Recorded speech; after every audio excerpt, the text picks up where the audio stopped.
Mike, turn your games down. Hi, everybody, and welcome to episode 386 of Games My Mom Found. I am Mike Albertin, and who's in a strategy RPG Onimusha game with me tonight? This is Julian Titus of the Stage Select, sucking up all the souls he can find. Hey everyone, this is Joe Larrey, and let's get this journey to kill Nobunaga once again. In the strangest way possible. So, we are here to talk about a game that, the last Onimusha game that to cover currently on this podcast, because there are no other ones out. Well, for now, the time of recording this, I don't know when the next one is coming, but it's soon. Sometime this year. Still no release date as of this time, but it's supposed to be 2026. It's going to be crazy if that comes out, because if it's good, there's a very real possibility that 3 games in my top 5 for the year are made by Capcom. Yeah, they've been killing it this year. Yeah. They got to make up for some of the other years, huh? I mean, they've been on a roll for like a decade. Oh, yeah. I only play retro games, so. Sure, yeah.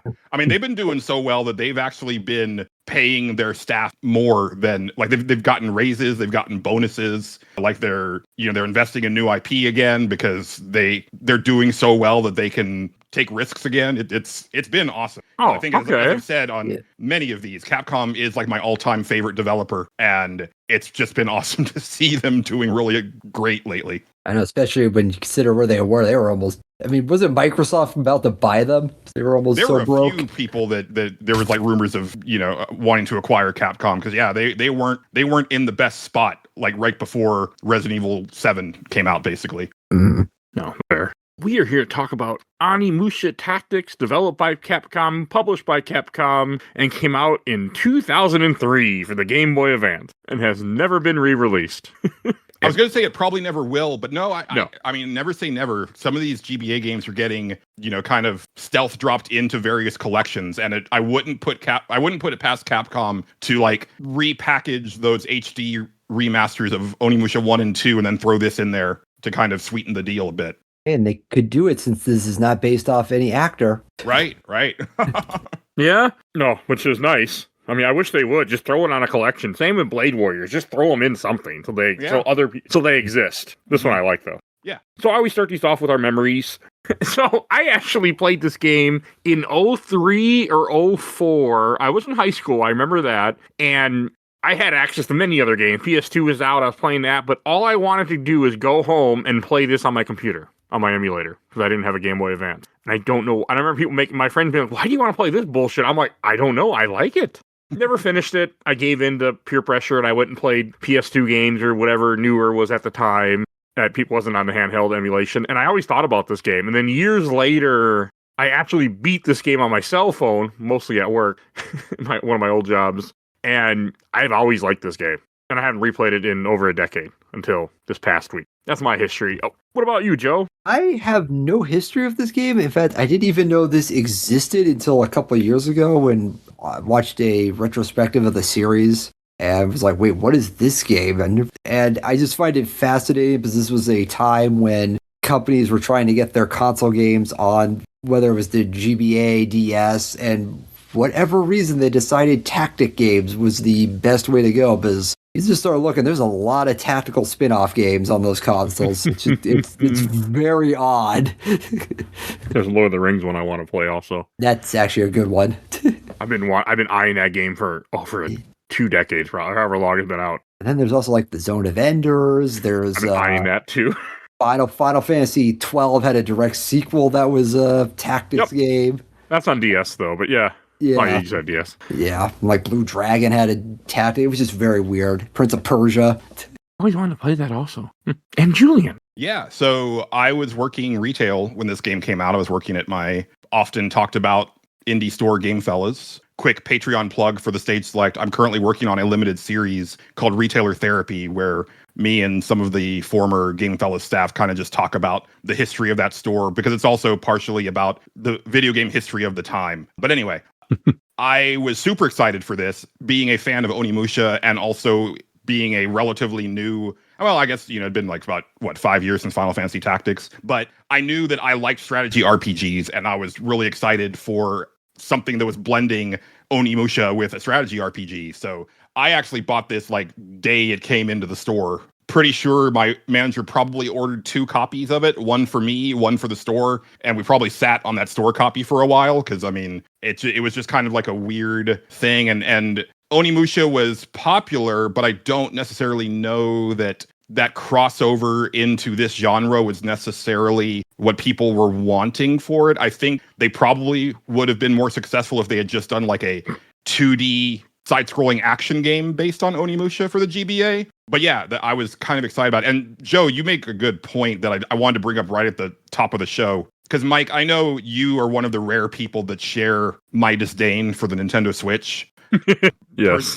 Just real quick, I think the Switch 1 specifically, I think is a poor home console, but also a poor portable because of how bad the battery life is. But more than that, the reason that I dislike it so much is that by making a hybrid, Nintendo single-handedly eliminated an entire strata of game design, because people having to kind of figure out ways to get established franchises onto like the Game Boy Advance or the DS was really cool, and you would end up with really interesting takes on either established series or new series or like franchises, right? So like I always go back to the GBA for like really fun licensed games like Stitch, Experiment 626, or the Scorpion King, which are really great side-scrolling action games that are based on movies that you would just think would have been like throwaway garbage, but they're really good. Or Turok Evolution, like, people make fun of the actual main Turok Evolution game, but Turok Evolution on the GBA is just a really fucking great Contra-style game. I didn't know that. Those types of games are gone now, with the exception of your occasional indie and stuff like that. But that's really kind of like the gear that I have to grind against the advent of the Switch and the sunsetting of Nintendo having a dedicated portable, is that we just don't have this anymore, right? And especially with Onimusha Tactics, I was like, right, Capcom used to make RPGs and strategy games in addition to what they currently do. If you have a DS or a 3DS, or I think it's 3DS, Project Cross Zone is also worth checking out if you're interested. Oh, yeah. I need to play those someday. Yeah, they're cool. Awesome. Yeah. I mean, that's a cool thing. I didn't really think about that. I also didn't realize how much I like tactics-style RPG, especially ones that one of the people had kind of explained this game, or like when I was watching a YouTube video, they called this game Baby's First Strategy RPG. Yeah, I can get yes and no. Up to a point. I mean, yes, and I mean, again, this is a game that it's hard for me to really say like how hard to figure things out are, because it's all in my head, because I beaten this game, or I played this game twice, beat it before, so I knew what to do, where everything is when it comes to like the menu and how to play, even though I didn't have the 40-page booklet that I didn't know existed that Joe told me about to read. But I kind of knew what this game was, so I had less of so I can't like judge it as appropriately as someone who just picked it up randomly, unfortunately. Same, I mean, not as bad like Xenogears and Chrono Trigger, where I can't, like, I'm like, I know exactly where to go. The game tells you exactly. If it doesn't matter. It's engraved. I can't judge it. Kind of one of those things. I can't judge it appropriately. Yeah. How confusing this game would be if you weren't unsure. But, I mean, for me, for the most part, it felt like a pretty early strategy RPG. I mean, it didn't feel too complicated. No, and I think that's probably what they were getting at for calling it like Baby's First Tactical RPG. Yeah, that's what they were. Yeah. Yeah, because like even compare like, because Tactics came out in 97 and or 98 rather here, I think. And even like this game coming out like 5 years later or whatever, like it's missing like a lot of like staples of the genre. Like positioning doesn't matter at all. There's no type of like preview of what the attack is going to do before you do it. There's no counter-attacking going on. So there's like a lot of like fundamental features that I'm accustomed to with strategy RPGs that just aren't here in kind of a disappointing way. Did you know that this game does have a counterattack system? You have to spend a turn though and wait for them to attack you. Yeah. Are you talking about the Isen? Isen, yeah. It's in. I never did it. It's pointless. Yeah. Because it shows up so infrequently, and like Joe said, you have to waste a turn to do it, and that's not a guarantee that it's going to happen. And also, once you get to a certain point in the story, all of the enemies are doing special attacks, and those don't count. Oh, fair. Those can't be Esend. So there's literally no point in doing it. And you can only do it once also. So like they don't even it's a cool idea of trying to bring in one of those the best mechanics of the action series, but you don't get that satisfaction of I'm going to post up here, Isen, and then kill like 4 dudes that try to attack me all in one turn because it only procs the one time if it happens. And I didn't. Yeah, like I did not know that. I never did it because I didn't know it was a thing. Like I would see it say Ishin, I'm like, okay, what's the point of that? And then I would just ignore it and never realize it was actually important to the game until I was watching a video recently that explained how it worked. I wouldn't call it important to the game because of how infrequently you're allowed to use it. Yeah, there's an item you can wear to make it more common. Yeah, even then, I had that on for Onimusha for a while, and it still didn't happen. I have an issue in these type of games where I go for defense over everything. It's just how I play. So I went straight to defense helmets, and that was all. They never changed. But that's just me. I don't say it's the right way to play, but it's how I play. Can't help myself.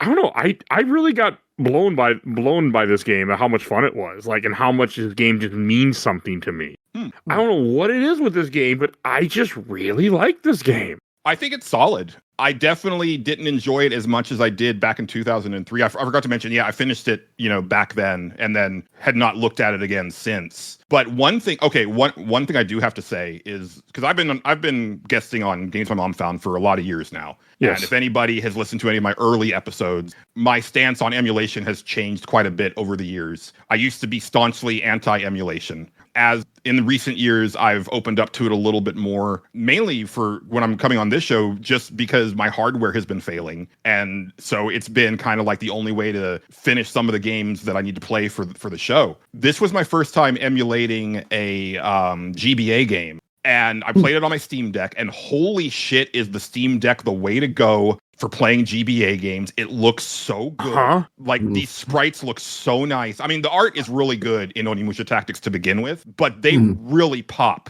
on a Steam Deck screen. And I was like, oh, I'm gonna get some more GBA games for this thing. Yeah, Steam Deck is the way to go for Game Boy Advance. It's how I do all my Game Boy Advance games. It looks great. It's on a nice big screen. Like, just the right size, right? Because you don't want to blow up a GBA game onto like a TV because it just like blows it out and it doesn't look great. But the Steam Deck is significantly bigger than the GBA screen or the DS if you're playing backwards compatible ways. But yeah, it's just so nice. It looks incredible. I mean, there's something about it that, and this is Steam Deck in general. Like, this game, you also have when you play emulation, you have the time 3 or whatever fuck it is speed when you need it. So like when I was doing enemy turns, especially when I was just grinding out the Phantom Realm, I would just hold down select, press R2. Oh, it's my turn again. Oh, okay, cool, and then play my game. Oh, dude, I wish I had known about that because. Oh, sorry. Not so much for the enemy turns, but there's certain buffs that take so long. Like, because Mitsuhide was one of my. Like, I swapped him out for one of my other characters that just wasn't doing very well towards the end. And he gets this move called Tortoise Defense that buffs your attack and defense. And it takes so long to buff everybody in the party. And I was like, I don't want to sit through this every single time. What are you talking about? It only took me less than a second to watch it. Oh, yeah, I immediately would do that for that tortoise attack that I actually didn't learn until near the end of the game, and I'm like, this is nice. Yeah, I basically broke the last encounter because I just used that buff at the beginning and then had Onimaru go into Onimusha mode, killed pretty much everything, and then when the buffs wore off and Onimusha mode wore off, I just reapplied I used some items to get my SP back, and then did both of that again, and then just wrecked Nobunaga. He did, I think, about a total of 60 hit points of damage across my entire party in the final battle.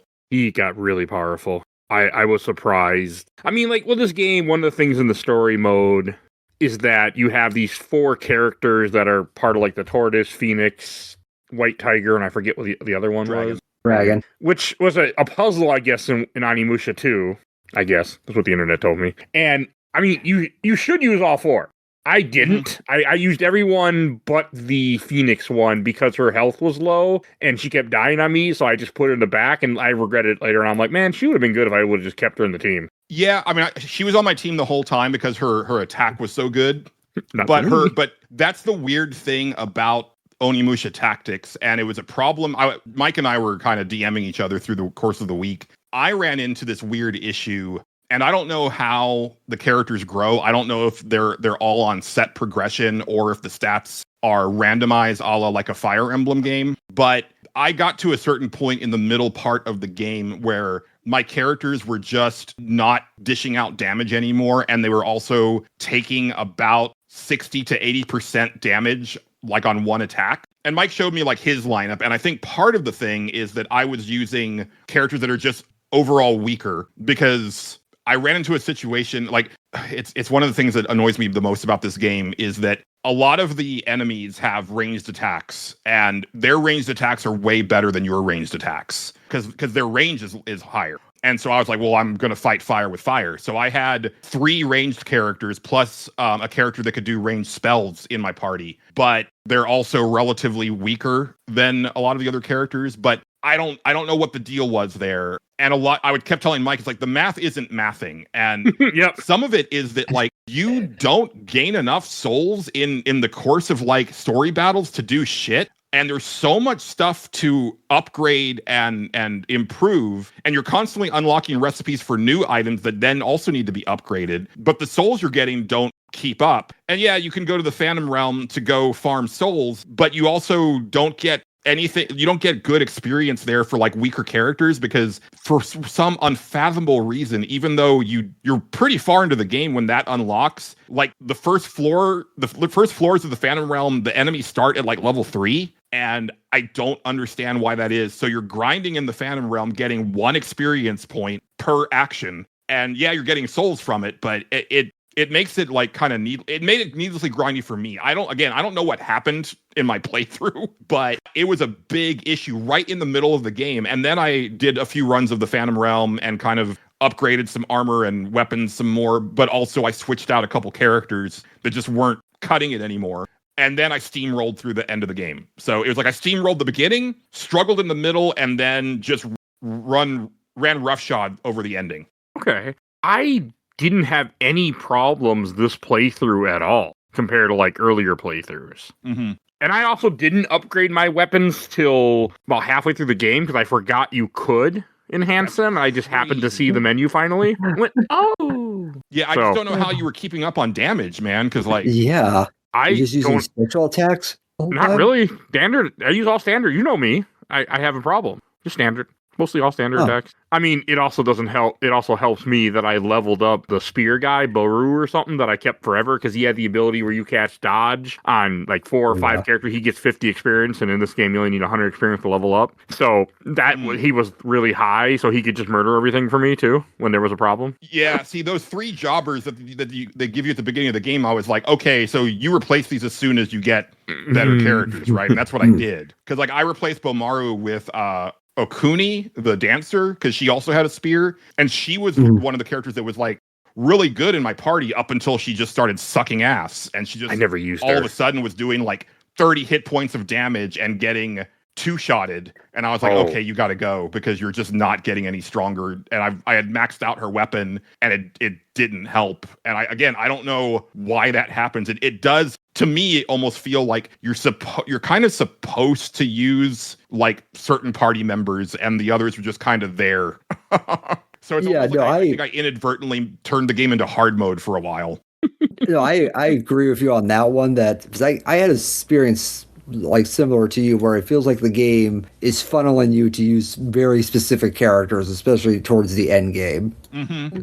Yeah. And it would have been better if instead of them just sucking gameplay wise, they introduced like a story reason to take them out or something. I think it just would have maybe cut back on the frustration a little bit. Yeah, because it's too many characters for a game that doesn't have permadeath. Because it's a roster of characters that feels more at home in a Fire Emblem game where you have the potential to lose a character forever, and then you have a replacement. But here it's like you can only bring 8 characters in, and you've got what, like 20? Almost. It's 20? A lot. It's a lot. It's a lot, yeah. I mean, I just got in kind of with my certain set of characters. I mean, I got rid of the archer pretty quickly, and then I started using certain people that I liked. I also got rid of his sister, who's the only healer that I found pretty quickly too, because I liked her at first, but I was like, my goal is to kill everything faster than I need to heal. Plus, I have items. Yeah, but she comes in kind of clutch towards the end because she learns a full heal for the entire party that has unlimited range.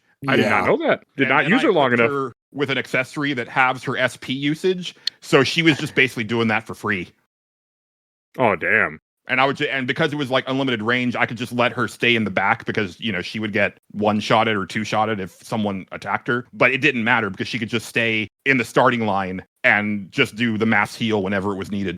Oh, that's cool. That would have been nice. I had one of the guys I ended up using was like Shura or something was his name. He's like a samurai guy you get mid-game who's like, I want to kill 1,000 Genma. They're like, how many have you killed? 2. Yeah.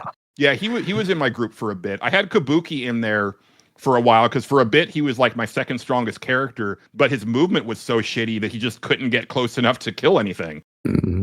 That was the other reason that I liked using Agaha, the Phoenix lady, is that her movement is insane. So she could just get around the battlefield, and she would usually just like 1 or 2 shot like a lot of the enemies. So I regretted not leveling her up, but by the time I thought about using her again, she was 15 and the rest were in like their 25, 26. And I was like, this ain't going to be fun trying to get her back up to a usable level. And I just didn't care enough. So, but I regretted it because her movement was so good. And like the Shura guy that I just mentioned, the samurai, the reason I used him is because his movement speed was the same as Onimaru, which is 5. Hers is 6. Most people is 4. Right. If only there was a method in the game for leveling characters efficiently. I mean, I agree with you. I don't understand why the Phantom Realm, like, even when I was getting to the late enemies that weren't that far off from what I was doing, still give you 1 experience point. I'm like, why? Weird. Yeah, that is so I mean, I get the early levels. Like, I get, but the Phantom Realm, it gets bigger and bigger the farther when you get to certain points in the game, they add more levels to it. And I still was only getting 1 experience. I was killing bosses I'm like, this makes no sense. Mm-hmm. I don't know. They give you a ton of fucking recipes in the Phantom Realm, though. That's for sure. Yes. Yeah.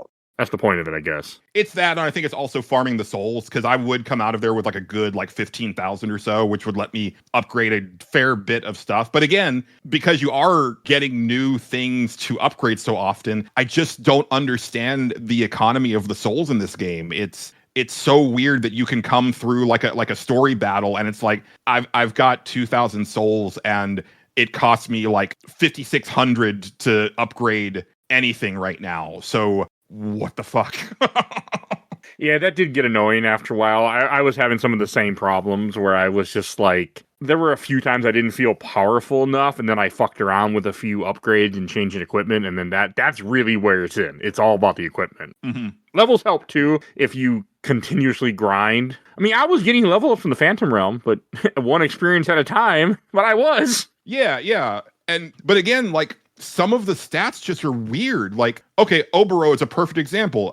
Onimaru's sister, the healer, like, she starts with low hit points, and I get that that's kind of the point because she's a squishy healer. But by the end of that game, she had only gotten up to like 143 hit points because every time she would level, she was getting 1 to 2 more hit points. Meanwhile, Onimaru is getting like 20 something every time that he levels up. And I'm like, what? I don't understand why this is so out of whack.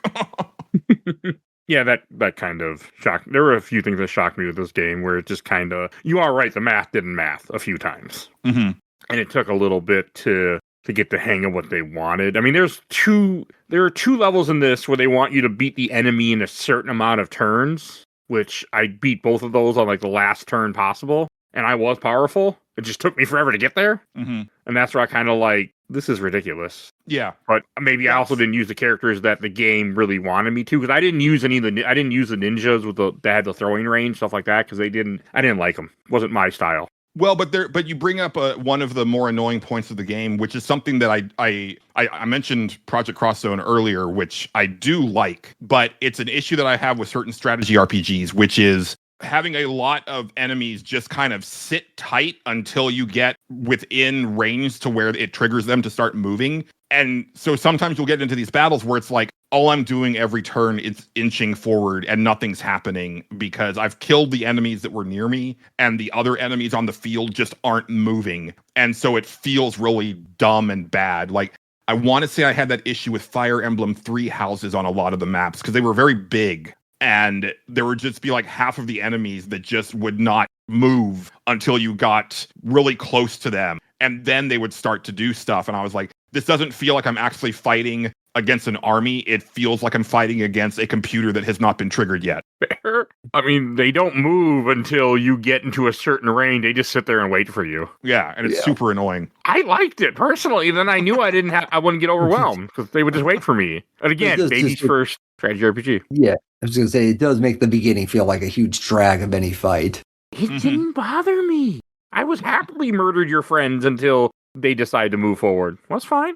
But I think for me, that's part.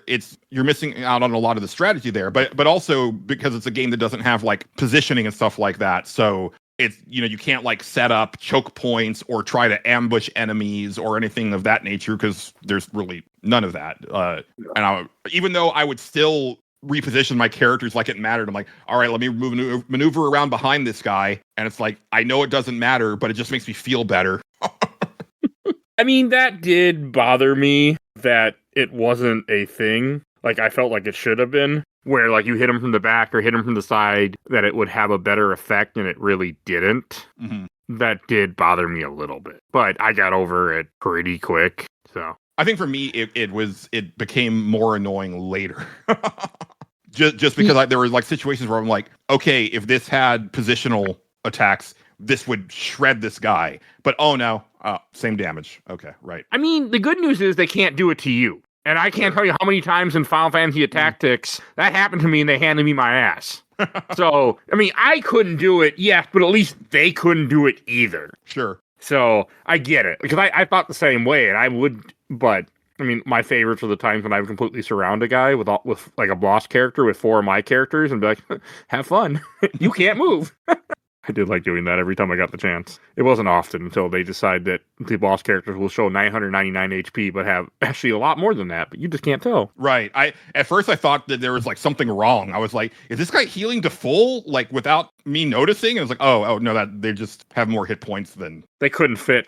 Yeah. Which I thought was stupid. Like they couldn't have put like a color bar or something in his HP to show he has another bar, like something you think they could have done, like 1 out of 2, Not just, nothing happens. But the funny thing is, once I got him under 1,000, it went really quick for me in those cases. Oh, I was so powerful near the end of this game. Ridiculously powerful. My Onimaru, like, in Onimusha mode, was doing like 600 damage to Nobunaga. Mm-hmm. I grinded a little too much in this game because I have a problem. I like grinding sometimes, and this was a perfect game for it for me to grind when I was doing other stuff. Mm-hmm. And it takes 0 concentration. So when I was doing my tabletop RPG with my friends for 4 hours, I just grinded in this game for 4 hours because it doesn't require a whole lot of attention.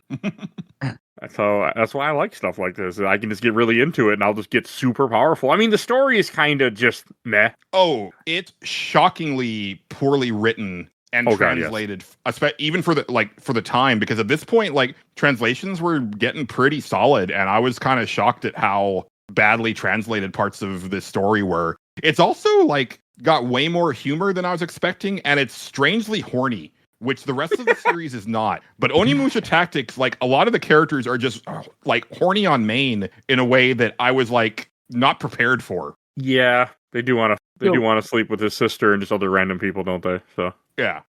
Is this canon, or is this like a prequel to 2? Because it has some of the returning characters. I was not sure where this fits in the timeline. I think it's after 2, because the way that Eke is talking to Magoichi sounds like, and also Kotaru, like, they all know each other, and they meet in Onimusha 2. I don't know if it's canon, though. It feels like it couldn't be. But who knows?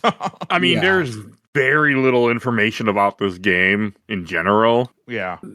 So it's hard to say. Like, this is a forgotten game by them in the Onimusha series. And this came out after 2. Yes, and before 3. And like now that I've gone through the whole thing with you, Mike, like even within the series, like they're kind of loosey-goosey with a lot of the stuff in canon. And like, I'm going to be very curious to see what Way of the Sword, the new one, is like when it comes out, because I'm still not sure if it's a sequel or more of a like reboot or something in between. And so I'll be curious to see what, if anything, they reference from the older games, and if they do, how much of it ends up being canonized. Because one thing that I've really enjoyed about modern Capcom, and the reason that I'm totally on board with them remaking the entire Resident Evil series, including remaking the first one, I'm one of those sickos, is because it's allowed them to kind of make a cohesive storyline, because they know where things are going, where, you know, back with the original games, they were kind of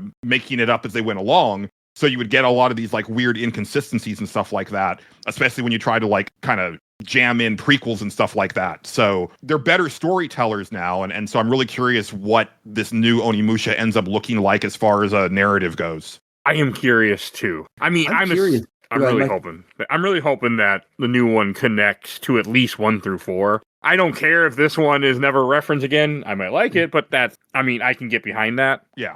I'm curious if it's going to connect to that recent Netflix show, but doesn't it have the same guy that's in the new game? That Netflix show is so unimportant and bullshit that they can just forget. I never saw it. I have no idea. I just know it has the same guy. Don't watch it. Oh, is Miyamoto Musashi the main character of that? Oh, he is. Oh, yeah. Interesting. I had no idea. I thought it was Yamanosuke. It could be part of that because he knew what the Oni Gauntlet is in that show, and he's older than he looks to be in the game.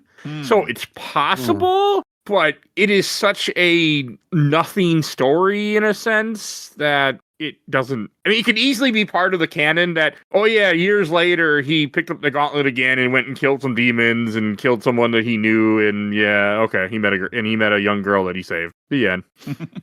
It's a weird story because it doesn't go anywhere. I don't know. I thought maybe it would connect to the game or something, but it's really strange. I'm in the same boat as you. I'm curious if it's going to connect. Yeah. And because I don't want to derail too much, but there's also not a ton to talk about with Onimusha Tactics. But I've really loved his characterization in these trailers, because he kind of has a little bit of a like Ichiban in the Like a Dragon series, where he's kind of a happy-go-lucky, jokey guy, but then, you know, he can get serious when it's time to fight. And that's one of my favorite tropes. I actually posted about it recently because I was watching season 2 of Spy Family, and I'm such a sucker for the character who's like all happy-go-lucky and jovial 1 second, and then a split second later could just like murder you.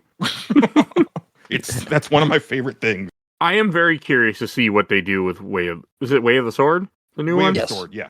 I'm very curious. Like I'm hopeful that ends up being a really good game, and I'm hoping that it connects to the series as a whole and revives the series, because me too. Like, I really like Onimusha, and the more we've been playing these games, the more I realize I really like this fucking series. Yeah. Even this GBA game, like, even though it's obviously like a much scaled down version, there's certain elements of the main series that they still replicate really well. Like, when you get a critical hit in this game, it feels fucking sweet. And it's a lot like the Isen in the main game, where it's like when you pull those off in the main 4 games, it's like, ooh, that just hits different. That's the good shit right there.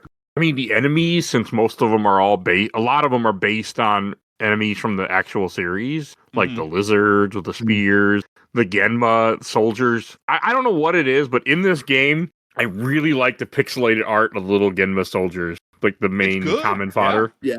They just, I want like a toy of them or something. I just like them. I don't know what it is. I'm not going to get one, but I want one. But I want like a chibi toy that is their design in this game. I don't want like a cool one from the Onimusha games. I want this bullshit. Right. I don't know why. I actually thought about texting my friend that makes Perler Breed, like, can you make me this? She would. I'm like, I don't know why. I just kind of want to get them. Maybe you'll get a Funko Pop. Sprites. We're never getting Funko Pops of this shit. Not this one. I don't know. Maybe Way of the Sword. We'll see. I mean, if they make a Sananosuke, I will be pre-ordering it. I mean, hey, the fun fact is this week I pre-ordered some Metal Gear Funko Pops that are coming out later this year. And there's more video game Funko Pops coming out soon with Resident Evil, another set for the first time in over a decade. So we might be seeing more video game Funko Pops. They might be trying to go in that well now because they've dried up all the others. That's a dangerous well for me. But wake me up when they announce Nendoroid figures of them. I unfortunately collect Funko Pops to an insane degree. So really I have a few. There's a Maury Calliope Funko Pop in this very office that I'm sitting in right now. I don't want to. It'd be too much work to show you the 8 bookshelves and crazy amounts that I have around me right now. So hey, I get it. I literally before I hopped on to this recording, I was rearranging my office to accommodate more Transformers Blockies figures. So I get it. I mean, hey, if they want to make Onimusha Funko Pops, I'm on board. So I'll buy the characters. Yeah, that's one of my things. I like having certain characters that I like because then if they ever come, I'll get them signed. Like if David Hayter ever finds his ass coming to one of the conventions I go to, and I go to a lot, but they got to be in Minnesota, I'm 100% have him sign a Solid Snake Funko Pop, no questions asked. Because that would be one of my. I'll be so happy.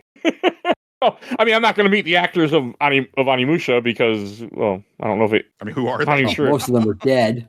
Yeah, that makes it an issue. Mm-hmm. So, but I'll still buy Funkos. They want to sell them to me, I'll buy them. I don't know. I really like the art style in this game. I like it's kind of chibi or GBA, whatever. I mean, I just like it. I think it's great for this game. Yeah. I mean, they really did take that Final Fantasy Tactics style, and they sure did make an Onimusha game like that. I mean, hot take, but I find this game so much better than Final Fantasy Tactics Advance. So much better. Advance. Okay, I might I was just saying Advance. I fucking hate Advance. Yeah, there's no kids playing snowball in this one, so that didn't bother me. The fucking law system is the reason I have never. I put 30 hours in that game twice, and I just cannot get through it. That is a game that I can just hate that fucking game. Yeah, I like the first. No, Tactics. Final Fantasy Tactics. Regular Lion War is a great fucking game. Tactics Advance, I would play this any day over Tactics Advance on Game Boy Advance any day. It's a better game. Yeah, I think I'm right there with you because I didn't play nearly as much as you did of Tactics Advance because I really bounced off of that law system. I get committed to games and I have tried and Tactics Advance is one of those games I someday want to get through, but it's never happened yet. And I hate that game with a burning passion. It's one of those games. I own Tactics A2 for the DS and I've never tried it out. I've never heard anything about it. It doesn't. I think it has something similar to the law system. I think it's the judges or something. I'm trying to remember. Need the law system. You could have just made another Tactics game. I would have been happy as fuck. You didn't need to do the bullshit. They did that finally with the remake. Oh, but I mean, I want a brand new game, not. Oh, yeah. I don't know if that's going to happen. It's not going to happen. I want a brand new Final Fantasy Tactics game with the in-game graphics that look like the cutscenes from the War of the Lions cutscenes on the PS. Oh God, yes, that'd be. Oh yes, that would be awesome. I mean, even though this is kind of a weak strategy RPG, I have played Fire Emblem. I would rather play the first Fire Emblem for GBA. I'd rather play this. No, oh God, no, this is definitely. Like you said, I don't want to say baby, but it's very streamlined. It cuts off the fat. It just gives you the key points of a game, which I think can work. It works for it and it does work against it to a certain extent. So you can see if you're someone who plays a lot of those kind of games, like if you play Unicorn Overlord and then you go play this, you're going to be like, yeah, this game is not great compared to that. I also think this is the first strategy RPG to be on the show too. Oh wow! Do we count Acid?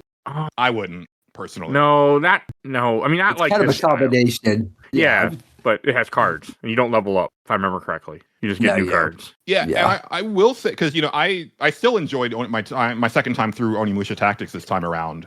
I had frustrations with it, but that I overcame them. But it'll if you're itching for a strategy RPG, it'll scratch that itch, and that's definitely why I enjoyed it so much in 2003. Is because there weren't as many strategy RPGs coming out at that time, so I was like, ooh, a new one of those. Heck yeah, let me pick that up right now. Now that I've got a bunch more of them under my belt, it's like, this is kind of a weak one of these, but it still satisfies some of the compulsion that I have when I play these types of games.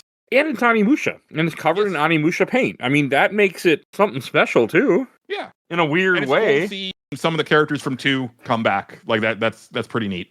I not played 2 yet, so I was like, I know they were in 2, but I didn't know who they were. And now that I played 2 with you, Julian, years ago, it made this game so much cooler to me. Yeah. Like those guys Oh, were man. first pick for me. Magochi and Ikai were Magochi was in my team to end game. Ikai was in my team till close to end game just because I knew who he was. Yeah. But he didn't And- scale.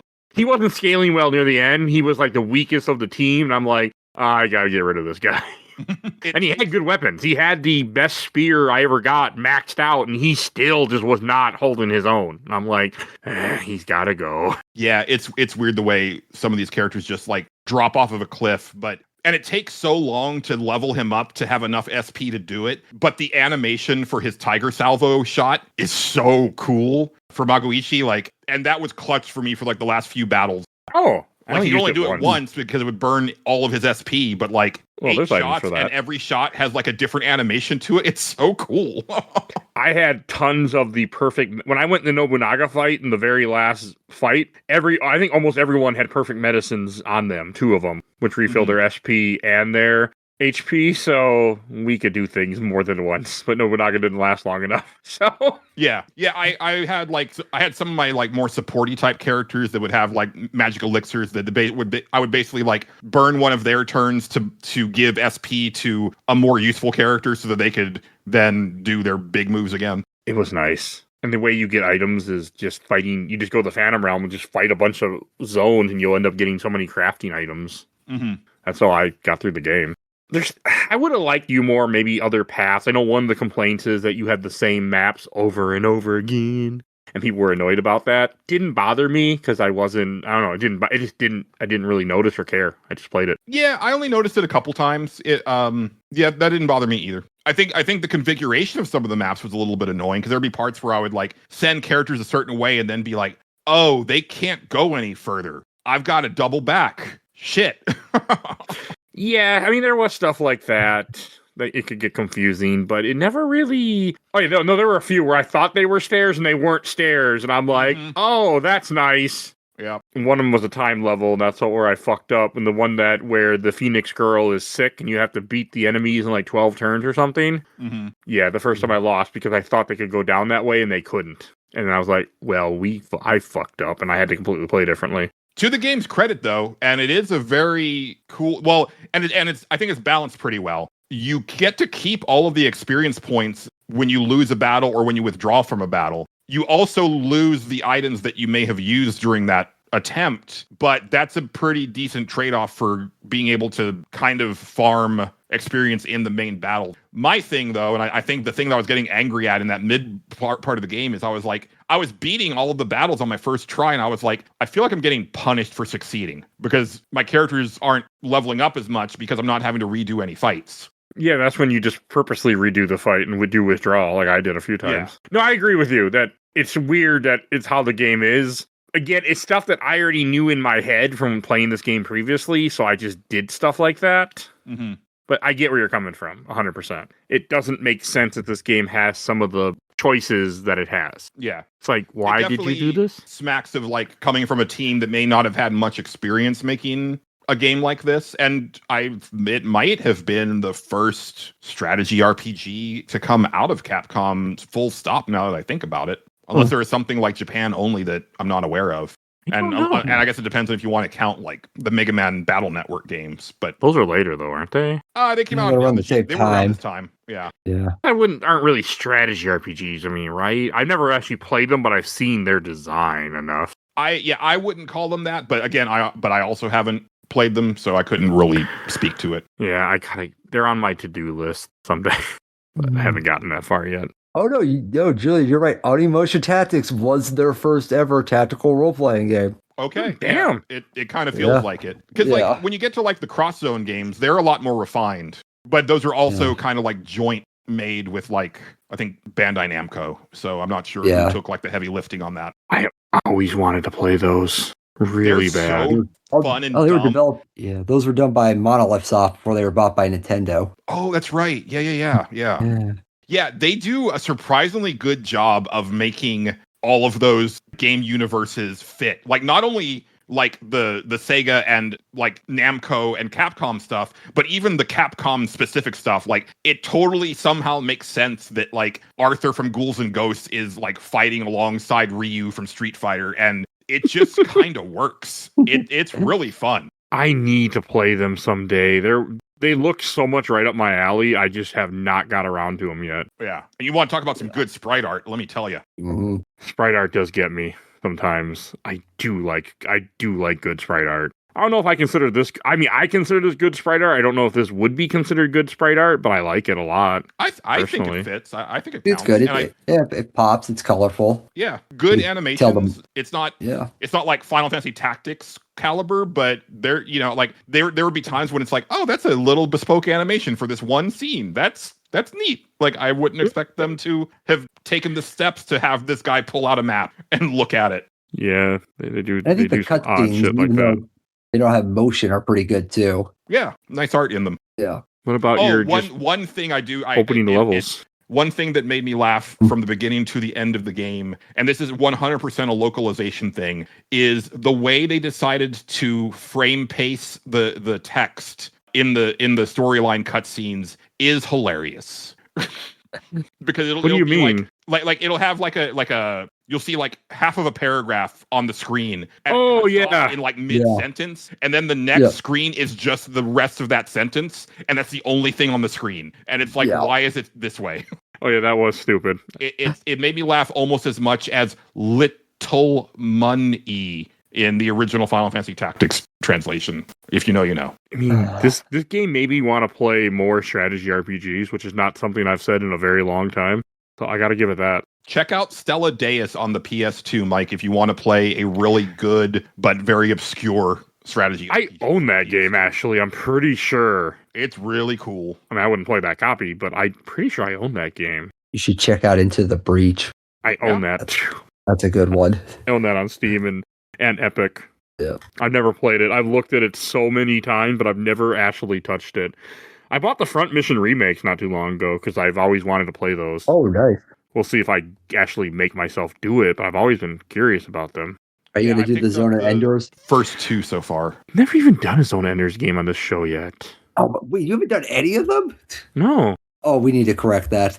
I have played both of them before. For you too, Mike. Zone of the Enders is like 4 hours long, 5 hours long. Oh, I know. It'd be a nice little mini, the first one. Oh, and actually, it ties in, and it also references my store that I talked about at the top of the show. We had demo units at my store where we would put on games, and we would like take, if someone wasn't trying out a game, we would just have stuff running, and we all had our favorites to put on. And one of my coworkers, Adam, he loved to put on Zone of the Enders because of the song that would play. And there's a line of dialogue in there, and it's not what they're saying, but it sounds like they're saying Onimusha. And so every time that like that would be playing in the background, and they would get to that point, I would just hear Adam go, Onimusha. That's cool. Because I played them shortly before this show started, so I had less of an interest to actually start them back up yet. Oh, sure, yeah. That's partly why. But I should. I forgot they existed too. You got to have respect for a mech that has the pilot in the crotch. I like mech games a lot. So I'm a little surprised I haven't done it yet, actually. Maybe that will end up on the show here soon. Who knows? Because I am a fan. The other thing I want to mention in this game is that since you fight Nobunaga again, I don't know if this game could be canon. I want it to be, but I don't know if it could be. Yeah. And I actually lost track of like when Nobunaga actually gets defeated in the main games. Because famously in the first game, you don't fight him.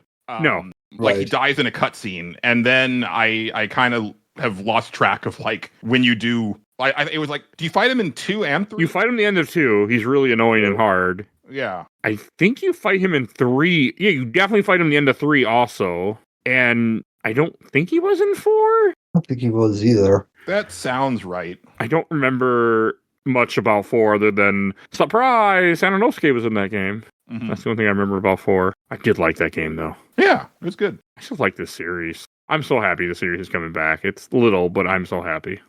Me too. It's funny, Mike, that we've both gone on the entire series journeys for Legacy of Kain and Onimusha, and this year they both got resurrected. That is a new Legacy of Kain game that came out this year too. I need to pick that. I'm going to pick it up once it goes on sale. 2D one, yeah.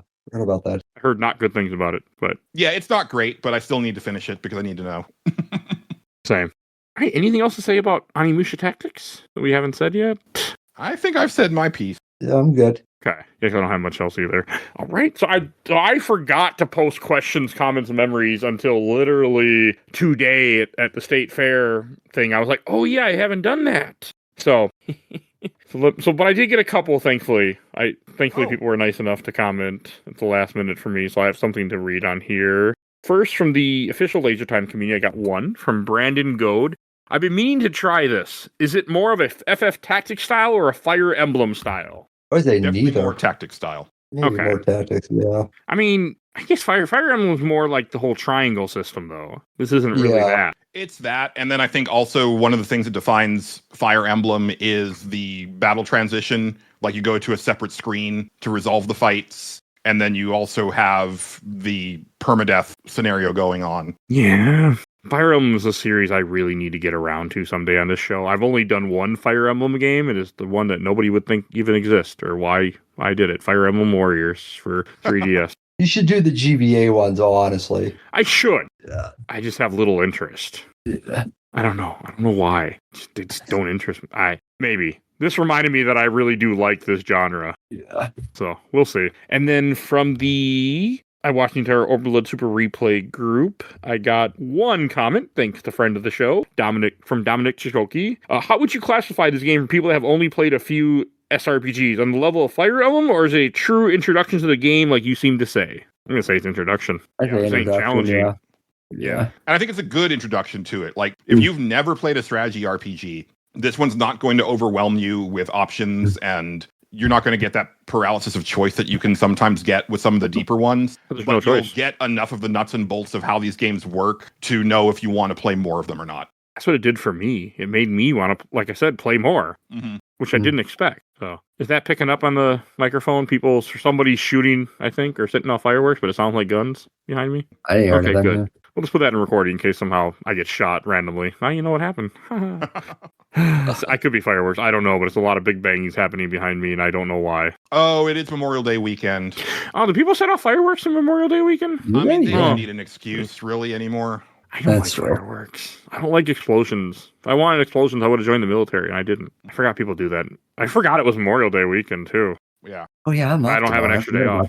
I have. To me, it's just another Monday I'm off, like every Monday almost. So I'm like, oh, okay, that's nice. My job didn't give me an extra day off, so I didn't think about it. All right, and that's all the questions, comments we got. So let's give away a Steam code. And the next Steam code that you guys are going to get is for Synesys R2. No, it is it has a 2 in the name, though. Sudden Strike 2 Gold. And your Steam code is L42PE. Wait, that's not L. That's an I. That's I42PE XYFLHNWM6B. That is your Steam code for Sudden Strike 2 Gold. Because at some point I bought a big pack of Sudden Strike, so you will see more. All right, we should go to Shelf Stacker Box. And Joe, why don't you lead us in? So I've been really going back and forth on this, but after, having this discussion here, I think I'm going to put this in the stack. I do think this is a very good introduction to this genre. We mentioned it's not too intimidating. The sprite work is top notch. It really pops here. If I have any complaints with it, I just wish there was maybe a little more variety with the missions, but I get you don't want to overwhelm new people here. So yeah, I put this in the stack. I think it's a pretty solid game. Yeah, I don't know if I'd say it's a hidden gem on the GBA, but it's still a nice little find. And Julian. Yeah, I pretty much echo exactly what Joe said. It's going on the stack for me. I think it's a solid, really well-made game. I definitely enjoyed going back through it for the second time, but it's not something that I'm going to be like wanting to revisit ever again.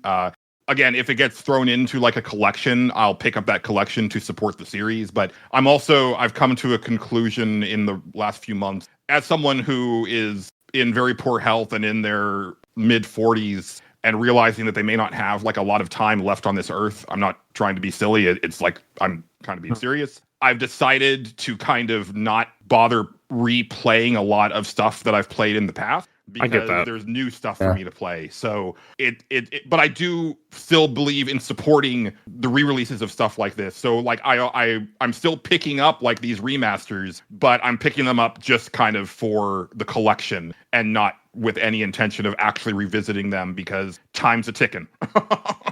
Yeah. I mean, I only replay games when it's for this show. Like, I'll talk to some people. They're like, yeah, I replayed this game every year. And I'm like, how? Like, there's too many other things to play that I've missed all these years. Like, I don't got time for that. So, yeah, I get what you mean. I'll go next. I'm going to put this on the shelf. I love this game. I have a weird nostalgic love for this game, and I really don't know why, but I do. And there's not like a sane answer to it. Like, I just remember randomly finding this game on Game Boy Advance emulator and just loving it. And here I am all these years later. I still really like it.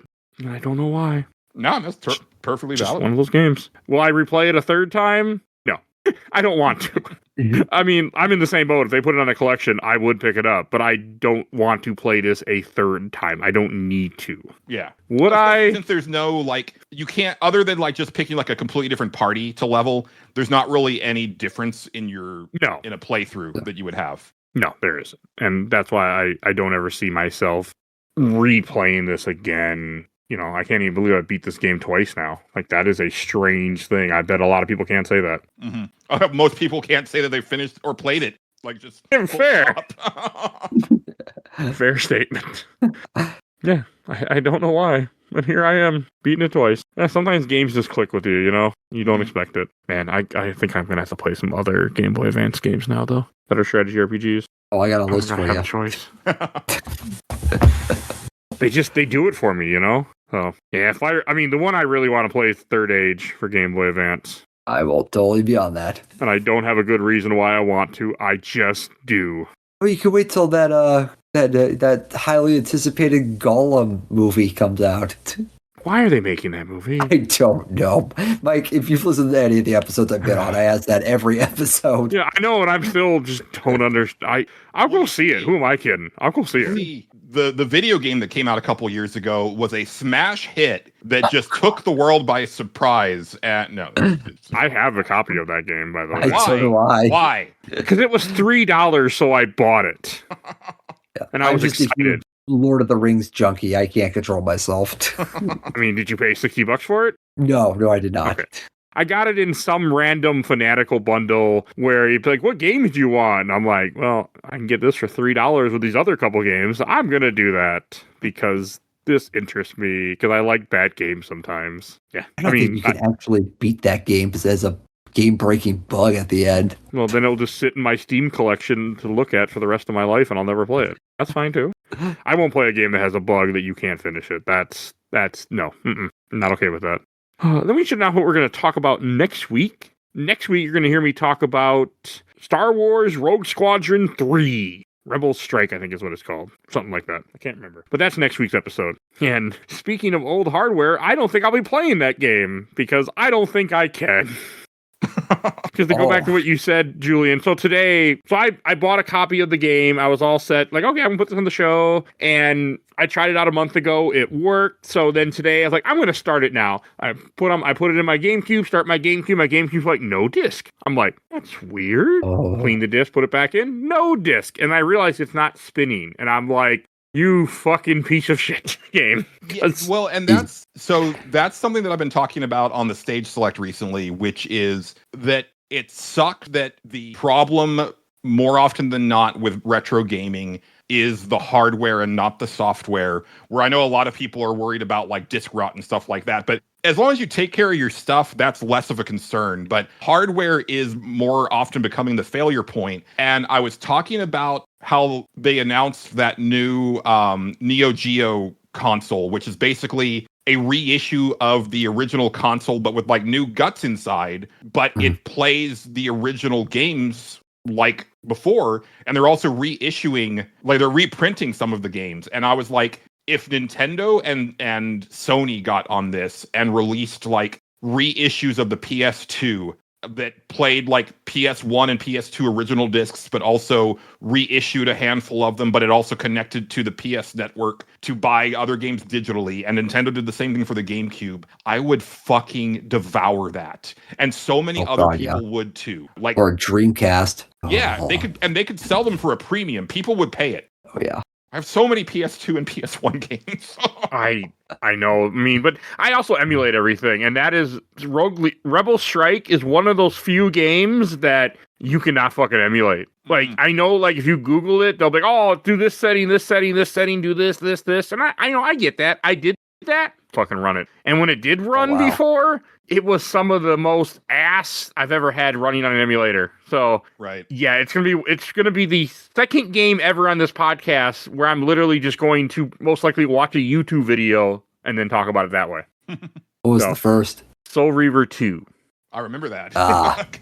Couldn't get the emulator to run up to a certain point, and then it just broke for you. Yeah, it just would not work, and the PC version didn't work, and this is long before the remasters and stuff were made. Yeah, and I wasn't tracking down a copy. So yeah, it's my white whale is Rebels, because Rebel Strike was supposed to be on the show in February, and we had issues where we couldn't get it to emulate, so I bought a copy, and so did the other guys, and then one of the other guys, his disc just doesn't work, because it's a shit disc, and for me, my GameCube just decided to die. Right. And I don't think I have a Wii, but I don't know. We'll see if the willpower is there for me to actually hook up my Wii.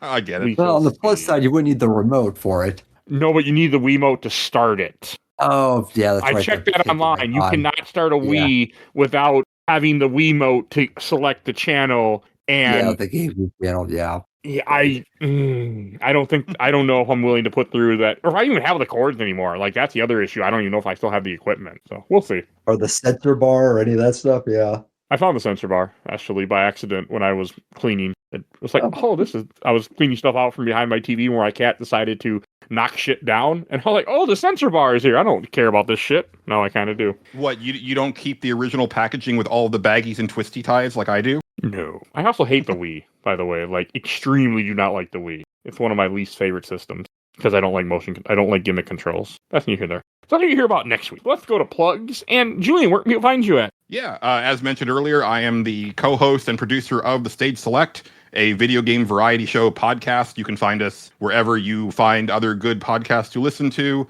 We just recently celebrated episode 100, and the season has been going to interesting places where our AI assistant is running amok, and we're being haunted by the ghost of Eddie Vedder for some reason. And also, I think the rogue game show host that I tried to murder last season somehow survived and is trying to come back from hell. It's a weird show. We have a lot of fun there. That's what matters. And if you enjoyed this episode, there's over 1,000 other episodes of this podcast. You can find everything we do on Podbean, and you will see all our Onimusha content. I can now say, until Way of the Sword comes out, we are Onimusha complete on this podcast. All the games, this is like 6 of them, and the show, all on this podcast. How many podcasts out there can say that? Probably none. Well, the Onimusha podcast, you know. Oh, I'm sure there are, but yeah. There probably is one. I'm not. There probably is. Or there was one that I doubt lasted long, because, I mean, what are you going to do with a dead series? Yeah. You know, now I have to look this up. So, look what you did. Wait, there's a VR Onimusha? There. Are you sure? Yeah, Onimusha VR Shadow Team. Oh, it was only released in Japan. March 2025. No, the only thing that came up when you Google Onimusha podcast, well, one, I came up. Oh, that makes me happy, actually. Yeah, not much. So, out of the 4 entries, there's Retro Gaming Podcasts, Min-Max comes up, but I also come up. And I'm number 2. Dedicated. I'm kind of surprised that it feels like there's a podcast for any series at this point. So, wow. There's not enough of it. Yeah, that's true. But hey, I'm number 2 in this after something that says we played Onimusha Way of the Sword, and I was the second one. That's impressive. Hey, that's a good place to be. Kind of funny Gamecast, whatever that is. Oh God, I mean, you're like one of the biggest podcasts in the world, Mike. So I am number 2 on this list. Fuck yeah. When you search Onimusha podcast, this show comes up. Wow, didn't see that coming. We're coming for you, kind of funny. One of the big podcasts. So hey, I'll take it. So yeah, no, there's not. Oh, and so yeah, if you enjoyed this, check out the Onimusha stuff. You can find everything we do on Podbean. You have a search bar. You can type in whatever you want.